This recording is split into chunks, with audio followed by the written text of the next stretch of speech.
Welcome to the HB 3 and 30 webinar on the Teacher Incentive Allotment. This presentation will be led by Ali Friedlander, the Program Manager for Teacher Leadership and Strategic Compensation, and Tim Riegel, the Associate Commissioner for Instructional Support.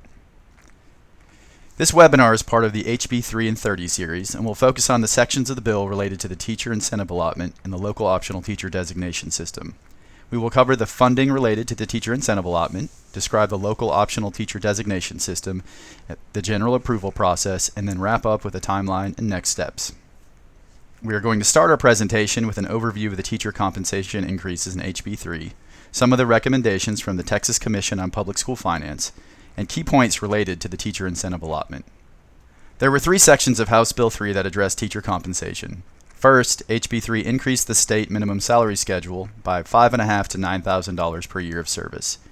Second, HB 3 required districts to use 30% of any budgetary increase as a result of HB 3 on staff compensation, 75% of which needed to go towards teachers, librarians, counselors, and nurses. Districts needed to abide by these first two compensation requirements as applicable. The third section of House Bill 3 that deals with teacher compensation is the Teacher Incentive Allotment. Optionally, districts may choose to participate in the Teacher Incentive Allotment, which is the focus of today's webinar. For more information on teacher compensation increases in HB 3, please visit the link at the bottom of this slide. The Texas Commission on Public School Finance recommended that the legislature create an allotment to provide a realistic pathway for top teachers to earn six-figure salaries, and one that would both help attract and retain highly effective teachers in traditionally hard-to-staff schools. The Commission suggested this would allow for a more equitable distribution of effective teachers and allow school districts to better target professional development to the specific needs of its educators. Research shows that these types of teacher incentive programs can have a positive impact on recruitment and retention within a district, which is what this allotment aims to do. One of the challenges the Commission and legislator wanted to address was the challenge of recruiting people into the teaching profession. One of those recruitment challenges is the minimal interest in teaching as a profession shown by high school students, with only approximately 4% of high school students taking the SAT or ACT indicating an interest in majoring in education. The second part of this slide shows parent responses when asked if they would want their children to become teachers. This is the first time in the history of the survey that the majority of parents did not want their children going into teaching. Another recruitment challenge is the perception that compensation for teachers play into the career choices for those students who do not choose teaching as a profession. As the slide indicates, students who do not choose teaching as a profession point to salary and compensation as a significant factor in their determination. As the green bars indicate, the top four factors are all related to compensation, and particularly the perception that teaching fails to compensate for skill and performance. Not only do we see challenges related to the recruitment of teachers, we also see issues across Texas in terms of the equitable distribution of experienced teachers. If you look at the blue and orange bars in this chart, you'll see that our teachers who have not yet completed preparation and our novice teachers are teaching at campuses with significantly higher percentages of economically disadvantaged students. Conversely, if you look at the gray bar, those are our most experienced teachers, and they are teaching at campuses with lower percentages of economically disadvantaged students. Finally, we see challenges with teacher retention. This slide shows that the teacher you are most likely to encounter in school today is one who just started teaching. Similarly, the second most likely teacher you will find is in their second year, and so on. You are least likely to find teachers with 10 or more years of experience. These three factors, recruitment, equitable distribution of effective teachers, and retention, were the driving force behind the Teacher Incentive Allotment, which we'll now explore specifically. As we dive into the Teacher Incentive Allotment, there are a few points we want to stress. First, participation is completely optional. Second, districts looking to participate will need to develop a system to designate its high-performing teachers as master, exemplary, or recognized, and we'll provide more details on this later in the webinar. Third, districts that opt to participate and employ designated teachers will receive additional funds. Districts can receive up to $32,000 per teacher per year based on a few different factors. This allotment's funding formula adds additional weight for both rural and high-needs campuses. And districts will need to spend at least 90% of their allotment funds on teacher compensation on the campuses where the designated teacher works. Finally, TEA and Texas Tech will approve local designation systems in an effort to ensure validity and reliability across the state. All right, now we are going to move into how the funding for the teacher incentive allotment works. This chart shows possible district allotment amounts for each designation level across different socioeconomic tiers for both teachers working at rural and non-rural campuses. The exact amount of a district allotment is determined by a formula, and later in this presentation, we'll walk through an example of how to calculate the allotment. There's a lot of information on this chart, and at this point, I just want to draw your attention to a few things. First, you can see different colored tiers across the top, which are the same tiers used in Comp Ed to represent the different levels of socioeconomic need. The higher the tier, the higher the need, and this ultimately equates to more funding. Second, you can see that teachers working on rural campuses would generate a greater allotment than those working on a non-rural campus. Third, you'll see in the gray columns on the left side of the screen values for a base allotment and a multiplier. These are used in the calculation of the allotment, and as mentioned, we'll walk through an example later in this presentation. A key point that I want to stress here is that a district can earn up to $32,000 per teacher per year to be used on teacher compensation on the campus where the designated teacher works. When determining the allotment amount a district could receive for a particular teacher, there are three factors to consider. The first is the designation level. A recognized teacher will generate between $3,000 and $9,000, exemplary between 6 and 18, and master between 12 and 32. The exact amount generated within each of these bands will be determined by the other two funding factors, which we'll get into in just a moment. The second funding factor is the level of socioeconomic need. Each student is assigned a point value, which is used in the calculation of the allotment. Each student that does not qualify for Comp Ed, in other words, is not economically disadvantaged, receives a 0.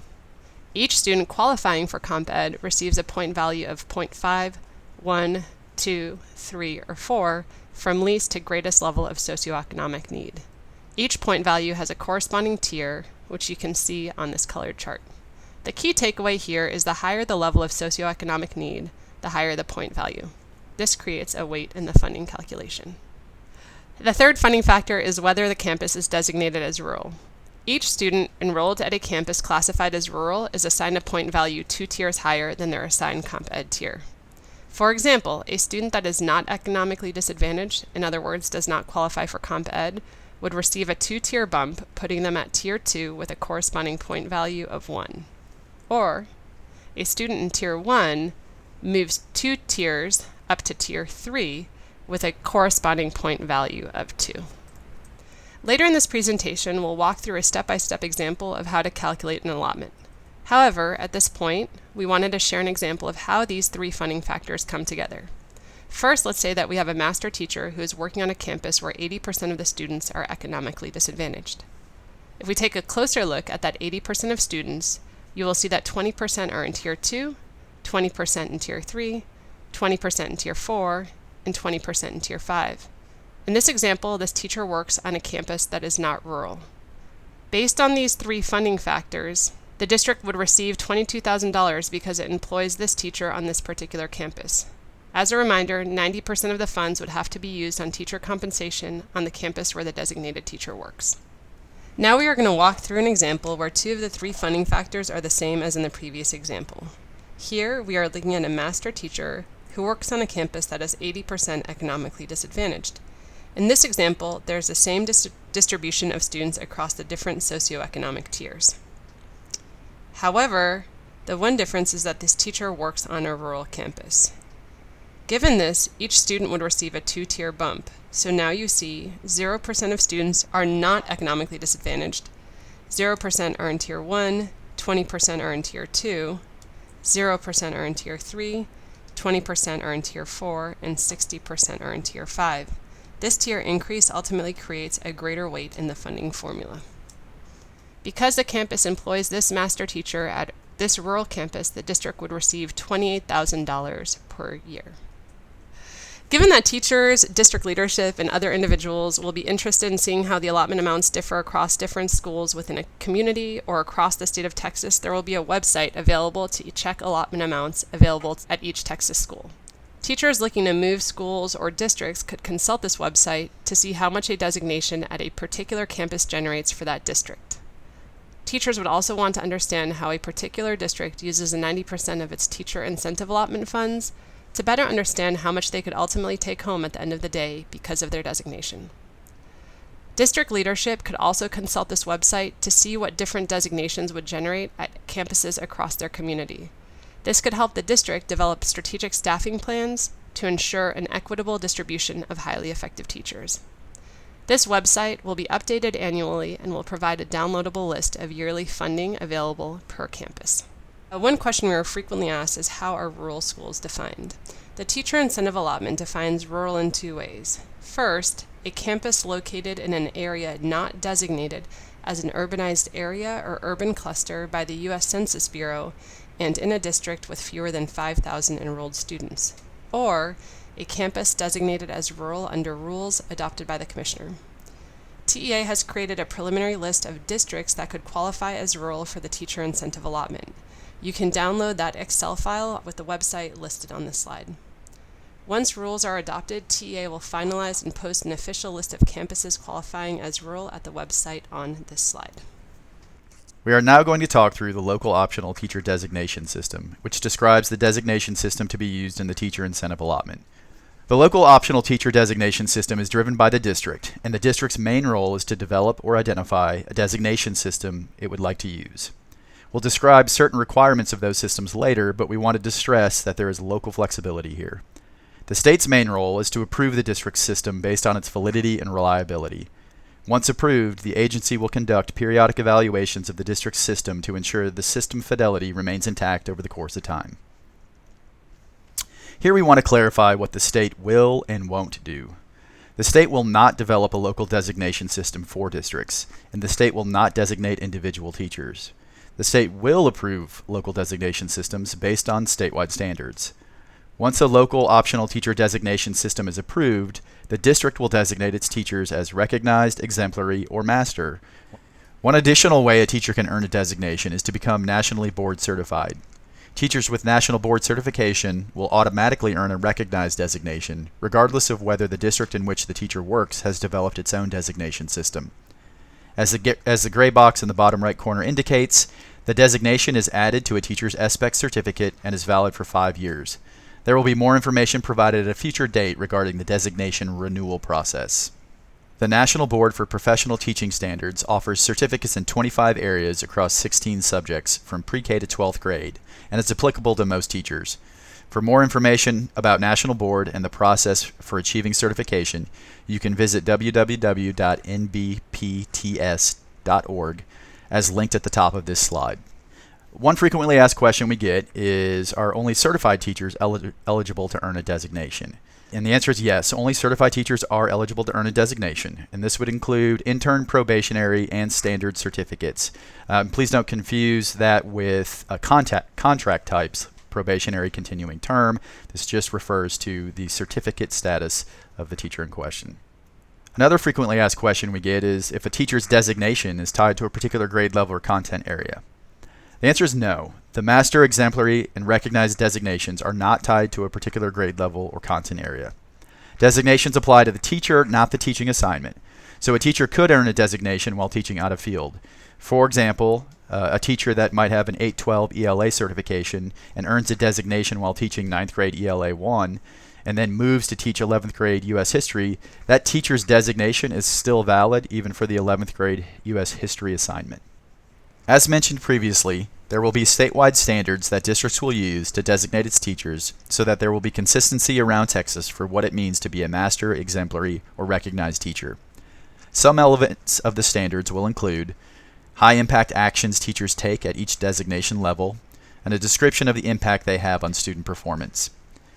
TEA, Texas Tech University, and the Educator Advisory Committee, which is comprised of teachers, campus leaders, and district leaders from across 17 districts, are in the process of developing these standards. One frequently asked question we get is if there is a cap on how many teachers can earn a designation. The answer is no. TEA is in the process of developing performance standards for each teacher designation level, but it is possible over time for all teachers to earn a designation through their local designation system, given their ability to meet the statewide performance standards for any given designation level. Now we'll go into the local designation system more particularly. House Bill 3 requires the local optional teacher designation system to include both a teacher observation and student performance component, consistent with chapters 21.351 and 21.352 of the Texas Education Code. The district application process will be where districts will need to demonstrate the validity and reliability of their system, not just in the tools and processes they use, but the actual results of their process. So this slide shows you by the two blue boxes the required components of a local optional designation system, teacher observation and student performance, and the green box indicates that there are optional additional factors that a district could include in their designation system. We'll go through each of these one at a time. For the observational component, districts have a few choices. They can use the T-test rubric. They can use a valid third-party rubric, such as the Danielson framework or the NIET TAP rubric, or they can create their own rubric. With these paths, the T-tests and certain third-party rubrics will be pre-approved. We'll provide guidance on which rubrics are pre-approved in the coming months. Any district-created rubric would need to be submitted as a part of the application to TEA and Texas Tech University for review and approval. For student performance, districts also have options. Most districts already use one or more of the 4 primary measures of student growth: pre- and post-tests, value-added measures, student learning objectives or SLOs, and portfolios. And we have guidance on those measures for their use in T-tests in the link provided on this slide. As with the observation rubric, districts will submit their process of how they measure a teacher's impact on student performance with their application. As mentioned before, there are additional factors that districts could use in determining which teachers are eligible to receive a designation. We have listed here a few examples, but really the districts will decide which of these best suits the district culture. For example, we have student surveys, teacher leadership responsibilities, mentorship responsibilities, family surveys, adherence to core values, teacher peer surveys, contributions to the broader school community. Again, we just wanted to indicate there are a myriad of options a district could pursue and adding additional factors to their designation system. Districts will have a number of supports available to them as they pursue the teacher incentive allotment. There will be a website that will house all information related to the teacher incentive allotment, including manuals and guidance, and over time, exemplars from other Texas districts, such as master teachers performing a classroom lesson or exemplary student growth processes that districts deploy on their campuses. There will also be technical assistance provided to those who are interested in pursuing the teacher incentive allotment, and that technical assistance could range from change management to how to conduct teacher appraisal or implement student performance with fidelity, and considerations for human capital and compensation strategies. And finally, districts do have the opportunity to set aside 10% of the funds that they draw from the teacher incentive allotment to potentially work with external partners that could help them implement or strengthen their teacher designation systems. All right, now we'll walk through the district approval process. This will include a review by TEA and Texas Tech University, who's written into House Bill 3 to monitor the quality and the fairness of the local optional teacher designation systems. Here you see a possible sequence for district approvals. First, a district will submit an application which would include a description of their local optional teacher designation system. Second, a district will identify teachers they believe meet the statewide standards for master, exemplary, or recognized designations. In this step, districts would submit evidence of the teacher's effectiveness. In the third step, TEA and Texas Tech will review the applications and the evidence of teacher effectiveness. Based on the review, they will approve a district designation system. As a reminder, the state is not determining the designations for each individual teacher. Rather, it is approving a district designation system in this step. Fourth, the state places designations on teacher certificates, and as a reminder, these designations are valid for up to 5 years. In the final step, districts receive state funding according to the allotment formula for each campus where the designated teachers work. This is an example of possible steps a district might take if interested in the teacher incentive allotment and creating a local designation system. One thing to note is that while this example shows a general sequence of events, some of these steps may overlap. First, a district might spend a few months exploring a designation system, which might include surveying stakeholders for initial interest and determining the overall feasibility of implementation. Second, the district could spend about a year planning for implementation, and this could include extensive and ongoing stakeholder engagement. In this step, districts would also identify or develop a designation system. Next, a district would spend a few months preparing resources, policies, and frameworks for a designation system, and then districts would then launch the designation system over the course of an academic year. After that launch year, the district would likely spend a few months reviewing data to determine teacher designations and would submit this data as part of the approval process. We did want to clarify that open enrollment charter schools will be able to participate in the teacher incentive allotment even though we have used the term district throughout this webinar. As a reminder, teachers must be certified to earn a master, exemplary, or recognized designation. Another frequently asked question we get is, will our district be able to apply in school year 1920? And if so, what must we do? So to be eligible to apply for the teacher incentive allotment funds in the 1920 school year, districts must pay teachers in the 1920 school year based on their performance during the 1819 school year.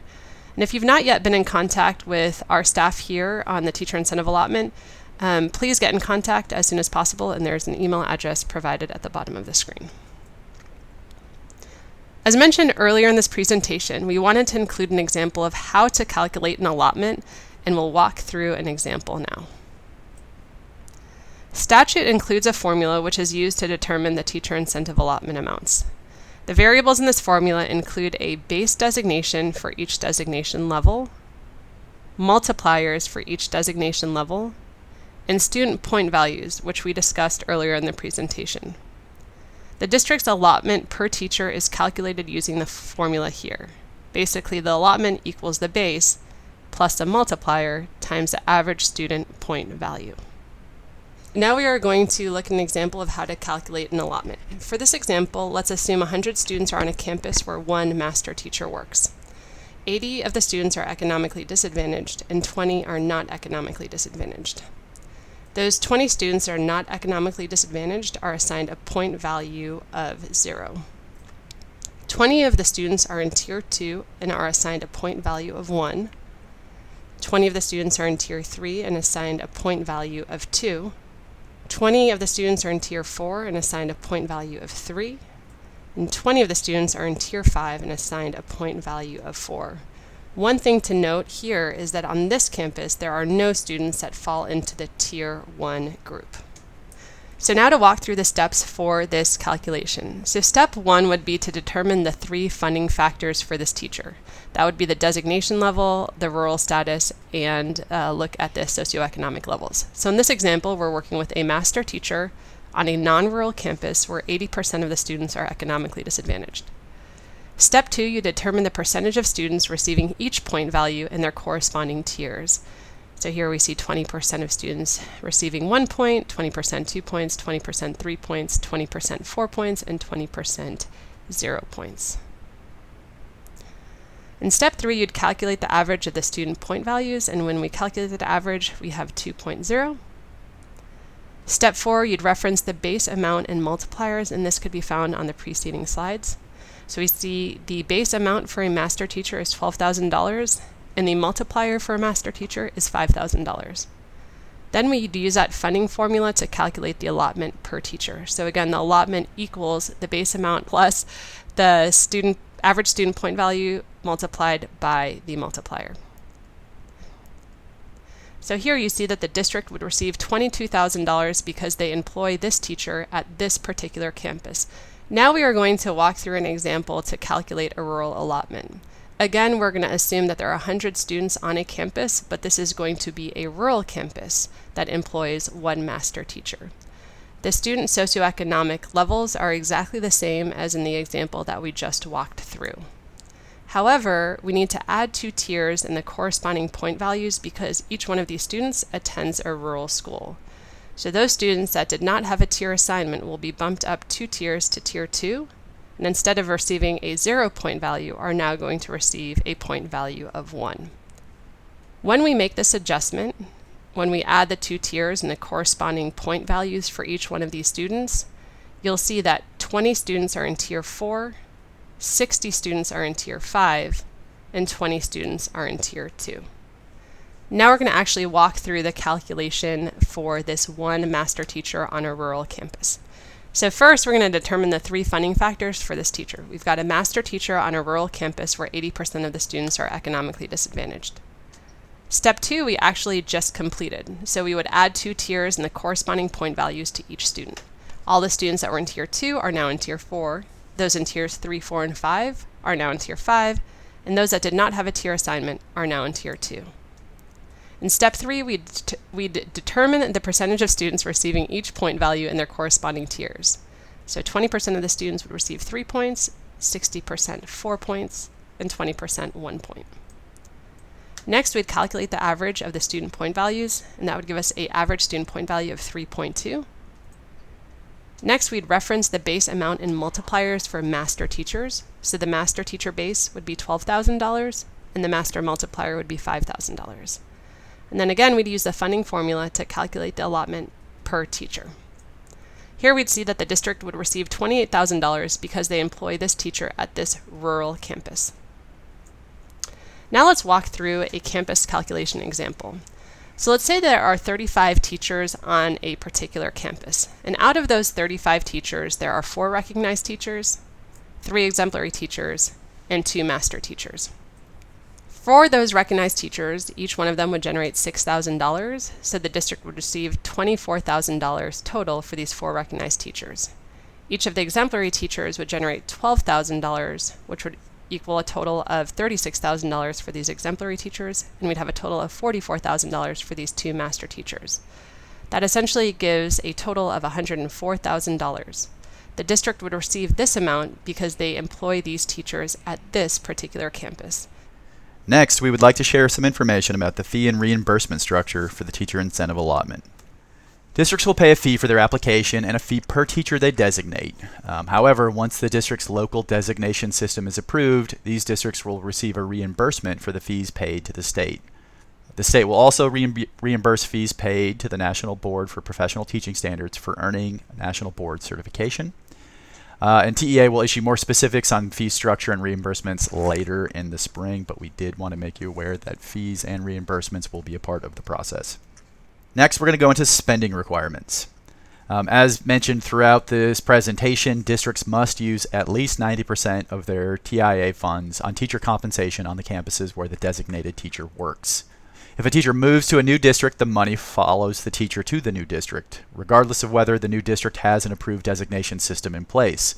And please note that the allotment would be recalculated based on whether the new school is rural and the socioeconomic needs of that campus are different from where the teacher previously worked. Districts will need to consider and shape a local plan for how they use these funds. As we indicated, even districts not participating in the teacher incentive allotment will likely find themselves employing designated teachers at some point. And districts will complete an attestation form verifying how they used these funds to ensure compliance with spending requirements. Again, we will do this through an attestation form, not through a PIC code for tracking funds. All right, next we wanted to walk through some timelines and next steps. So there are a couple of different ways that we're engaging with stakeholders. First, we've had a technical advisory committee, which is comprised of subject matter experts on teacher effectiveness and how to measure it. So we started meeting with this technical advisory committee in August and will likely meet through November of this year. We also have an educator advisory committee that is comprised of classroom, campus, and district personnel from a range of districts across the state of Texas, and we just started meeting with them in September and likely will meet with them through February of 2020. And we'll also have additional stakeholder engagement meetings, which will be beginning in November 2019 and will be ongoing. Here's a general outline of some key next steps for TEA and Texas Tech University. As we solidify these dates, we will communicate this with the field. So in fall of this year, we're going to send out an appraisal survey to get a sense of what appraisal and student performance measures are used by districts across the state. Later this fall, we'll collect and analyze data to determine those performance standards for designations that Tim talked about earlier in the presentation. We'll also develop a district letter of intent.